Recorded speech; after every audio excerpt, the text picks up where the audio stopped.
Assalamualaikum warahmatullahi wabarakatuh.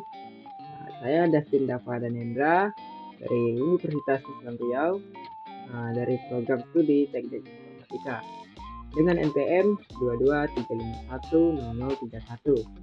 Nah, pada video kali ini saya akan membahas tentang React, yaitu revolusi UI dengan React. Jadi di sini saya akan membuat video tentang sedikit pembahasan tentang React. Nah, apa-apa saja yang akan saya bahas pada video kali ini? Yang pertama ada React, lalu ada komponen, ada prop, dan ada state. Oke, langsung saja kita masuk pada materinya. Yang pertama yaitu ada React. Apa sih itu React? React adalah library JavaScript untuk membuat antarmuka atau UI pengguna yang interaktif. Jadi React ini bisa dikatakan adalah library yang digunakan untuk membuat UI yang interaktif, yang dinamis gitu. Ya, React ini disebut library karena menyediakan fungsi-fungsi untuk membangun UI. Tetapi terserah developernya untuk menggunakan fungsinya. Jadi fungsinya bisa digunakan atau tidak gitu. Lalu React ini dibuat pada tahun 2013. React dibuat oleh Jordan Wolf. Yang mana Jordan Wolf ini adalah engineer dari Facebook. React dibuat karena Facebook semakin besar sehingga UI harus semakin mudah dikelola. Karena Facebook semakin besar, UI harus semakin mudah dikelola. Jadi intinya React ini membuat codingan untuk UI itu semakin mudah untuk dikelola atau terorganisir lah. Jadi nama React ini tercipta karena fitur utamanya yang reaktif. Reaktif ini maksudnya apa? Reaktif ini artinya kemampuan yang interaksi yang dinamis. Jadi ketika ada interaksi, ketika mendapat interaksi atau perubahan data, tampilannya akan langsung berubah. Itu namanya reaktif. Untuk memulai React, kita untuk menggunakan React dalam project kita setidaknya membutuhkan 2 buah script React yang bisa kita panggil lewat unpack.com atau unpkg.com. React ini digunakan sebagai library utama React DOM agar kita bisa menggunakan metode-metode untuk manipulasi DOM. Lalu kita di sini saya akan membahas tentang JSX. JSX adalah singkatan dari JavaScript Syntax Extension. Ini adalah ekstensi JavaScript yang memungkinkan kita untuk mendeskripsikan pohon objek React menggunakan sintaks yang menyerupai template HTML. Jadi kita membuat codingan JavaScript tapi seperti template HTML gitu. Ini hanyalah ekstensi mirip XML yang memungkinkan kita untuk menulis JavaScript yang tampak seperti markup dan mengembalikan dari satu komponen. Lalu ada Bubble. Bubble adalah compiler yang mengubah JavaScript Edge seperti JSX menjadi versi kompatibel dengan browser atau lingkungan terkini dan yang lama. Bubble juga dapat mengubah fitur JavaScript modern lainnya seperti fungsi panah dan penugasan destrukturisasi. Jadi Bubble ini lebih kurang sama seperti JSX. Jadi dia merubah jaringan HTML menjadi JavaScript mengkonversi gitu, agar bisa terbaca oleh browsernya. Nah, untuk belajar React, apa sih persiapannya? Materi apa saja yang harus kita kuasai? Untuk belajar React, yang pertama kita harus menguasai tentunya yaitu HTML dan CSS. Ini adalah fondasi dasar untuk membuat sebuah website, yaitu HTML dan CSS. Lalu ada JavaScript fundamental atau dasar-dasar dari JavaScript, yang mana kita sudah buat videonya kemarin. Lalu ada DOM, dan ada modern JavaScript atau ES6, dan ada Git dan CLI atau Command Line Interface. Lalu ada Package Manager atau Node.js dan NPM. Nah, modern JavaScript ini apa-apa saja, yaitu dia seperti ES6 variabel seperti let dan const. Di sini kenapa tidak termasuk var? Jadi untuk var rata-rata developer sudah tidak menggunakan variabel var.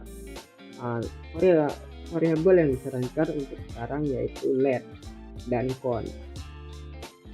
Lalu ada functions dan arrow functions.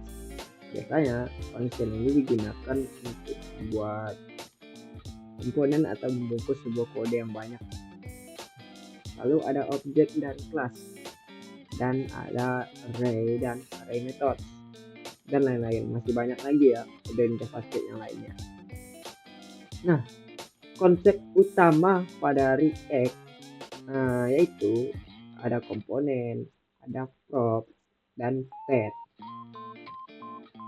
Nah, untuk komponen, apa sih itu komponen? Komponen adalah UI yang bisa dipecah-pecah menjadi bagian kecil. Nah, misalnya dalam sebuah website, misalnya website e-commerce. Nah, pada website e-commerce itu pasti ada bagian search, bagian iklannya, ada bagian box yang dijual. Nah, itu tuh bisa dijadikan sebuah komponen. Nah, komponen ini tidak harus kecil. Satu tampilan itu juga bisa disebut komponen. Tapi itu lebih kompleks komponennya dan lebih susah dikelola gitu. Nah, dengan komponen kita bisa membuat potongan kode yang mandiri dan bisa digunakan kembali. Misalnya kita membuat sebuah komponen tombol misalnya. Nah, kita buat tampilan komponen tombol pada tampilan yang pertama. Nah, untuk pada tampilan yang kedua, tombol tersebut bisa kita gunakan kembali tanpa membuat lagi gitu. Jadi kita tinggal panggil gitu karena komponennya sudah ada gitu. Itu bagusnya membuat komponen gitu. Jadi komponen pada React pada dasarnya adalah function pada JavaScript. Nah, seperti yang saya katakan tadi. Jadi untuk membuat komponen dia dibuat dengan function, tapi bedanya pada huruf awalnya menggunakan huruf kapital, misalnya button, home page gitu, H-nya dibuat besar gitu. Button B-nya dibuat dengan huruf besar. Lalu ada prop. Prop itu singkatan dari properties. Prop ini digunakan untuk meneruskan data dari komponen induk ke komponen anak. Data dalam prop bersifat read only, artinya tidak bisa dirubah. Jadi dia prop ini hanya mengirimkan data gitu. Misalnya dari komponen induk ke komponen anak, dan dari komponen anak ke komponen cucunya gitu.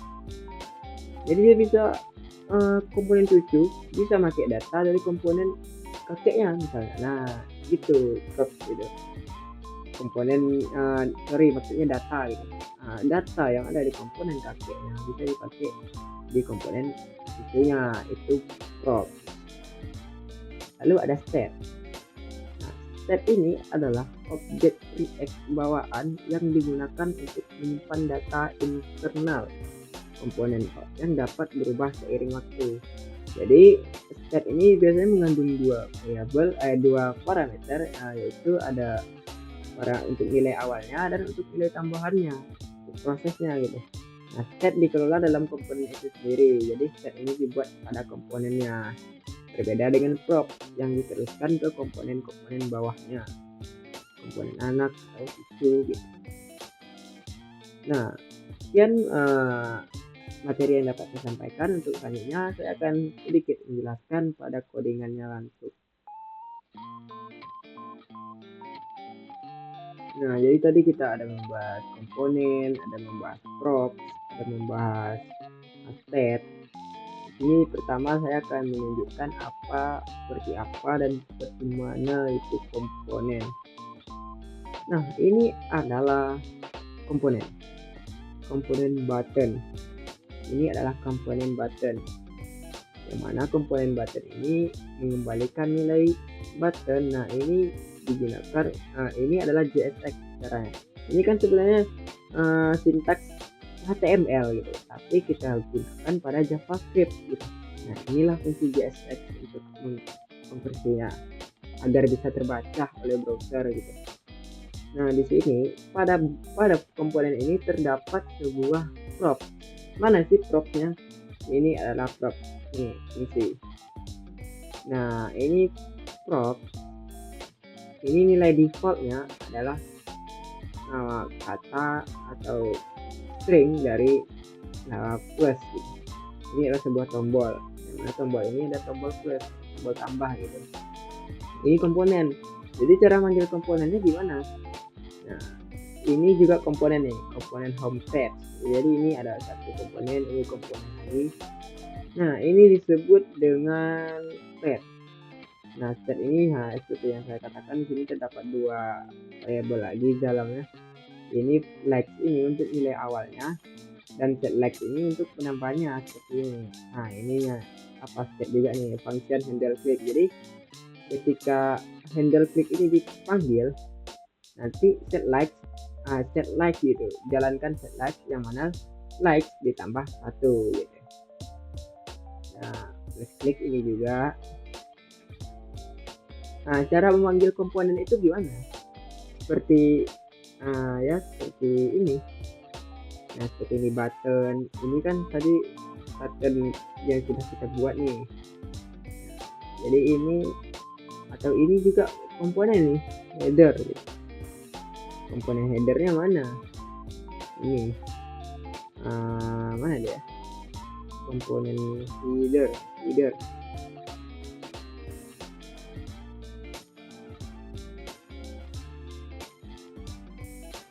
Mana ya? Oh, ini sorry, ini adalah komponen header karena kodenya tidak rapi. Di sini nilai defaultnya jika kita tidak menemukan kode baru atau nilai baru, yaitu WPU, belajar React bareng WPU. Ini nilai defaultnya. Kita bisa nambah nilai lain seperti ini caranya merubahnya. Header, name, Padika. Name ini adalah parameter dari propnya. Ini seperti ini prop, ini prop. Nah, lalu kita bahas cara pemanggilannya. Seperti ini, root render home page. Jadi ini akan memanggil dari komponen yang kita buat, komponen home page. Nah, komponen home page adalah ini. Dalam komponen home page dia juga memanggil komponen lain seperti ini, header ini juga komponen, button juga komponen gitu. Nah, jadi dia seperti komponen di dalam komponen. Oke. Cukup sekian video singkat dari saya. Apabila ada kesalahan dalam penyampaian ataupun materi, saya mohon maaf. Wabillahi taufiq wal hidayah. Assalamualaikum warahmatullahi wabarakatuh.